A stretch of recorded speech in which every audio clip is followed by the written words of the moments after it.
The room was filled with laughter, colorful ribbons, and the sweet smell of chocolate, but my son sat in the middle of it, all looking like the only child forgotten by Easter itself.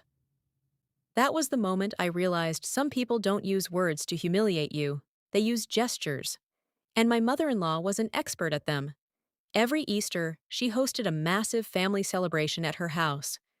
The tables were always decorated with pastel flowers, shining plates, and giant Easter baskets lined perfectly beside the fireplace for all the grandchildren.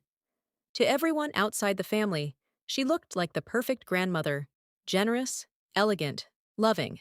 But I had learned long ago that some people perform kindness like actors perform on a stage. That afternoon, all the children gathered excitedly in the living room, waiting for their Easter gifts. My son Caleb stood among his cousins with the biggest smile on his face. He had talked about those Easter baskets for days. He even woke up early that morning and wore his little blue shirt because he wanted Grandma to notice him. One by one, my mother-in-law handed out the baskets. The first child got a giant golden basket overflowing with chocolates, toys, candy, and a brand new video game. The second child got expensive sneakers and a basket filled with giant chocolate bunnies. The third child screamed with excitement after receiving a smart watch hidden beneath colorful candy. The room exploded with cheers and laughter after every gift.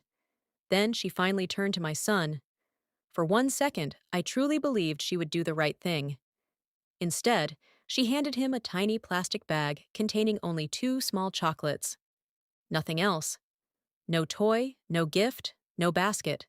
Just 2 cheap chocolates rolling around inside a thin, transparent bag. The entire room went silent for a second. Then the other kids burst out laughing. "Is that all he got?" one of them shouted. Another child laughed so hard he nearly dropped his basket. And there stood my son, frozen in the middle of the room, staring at those 2 miserable chocolates in his little hands, while his cousins compared gifts around him. I watched his smile disappear. That image still lives in my head. His lips trembled. His eyes filled with tears. He looked around the room like he was trying to understand what he had done wrong. Then he whispered the sentence that shattered my heart. "Grandma doesn't love me like the others." I felt rage crawl through my body so fast it scared me. But my mother-in-law simply sipped her wine like nothing had happened. That was the worst part. She enjoyed it. I walked over calmly, knelt beside my son, and gently took the tiny bag of chocolates from his hand. "Leave it on the table, sweetheart," I told him softly.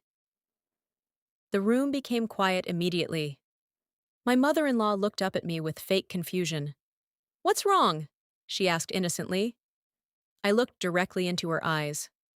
"Nothing," I replied. "Some gifts just reveal the truth better than words." Then I took my son's hand, and we walked out while the room sat frozen behind us. That night, Caleb cried himself to sleep, and while I sat beside him in the dark, listening to his broken little voice asking why his grandmother hated him, I made a promise to myself. I would never scream at her. I would never fight her. I would simply give her a taste of her own cruelty, and I would make sure she knew exactly why. A week later, my husband received a major promotion at work. The entire family was excited, and that was when the perfect idea came to me. I told my husband we should throw a celebration dinner. A big one. Invite everyone, friends, family, coworkers, and especially my mother-in-law. She arrived that evening, dressed in gold jewelry and her usual proud smile, walking around the house, greeting everyone loudly as if she owned the place. The tables were covered with beautiful decorations. Candles glowed softly across the room, and the smell of catered food filled the air. Everything was perfect, exactly how I wanted it. When dinner was finally served, plates began arriving in front of every guest: steak, chicken, seafood, vegetables, mashed potatoes, rich desserts. Everyone smiled with excitement. Then the caterer walked carefully toward my mother-in-law carrying a silver-covered plate. I watched closely. He placed it in front of her and quietly walked away.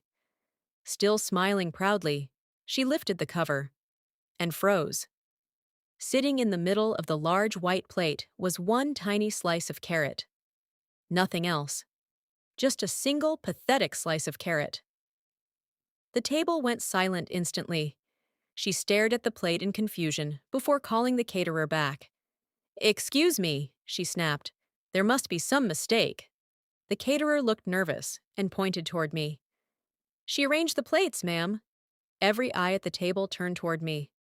Slowly, I stood up. Then I smiled. "No mistake," I said calmly. "I simply served you the same way you served my son on Easter Day." You could hear people breathing. Her face lost all color immediately. For once, she had no clever response, no fake smile, no dramatic excuse. Because deep down, she knew. She knew exactly what she had done. And now everyone else knew too. The humiliation sitting on her face was the same humiliation my son carried that Easter afternoon.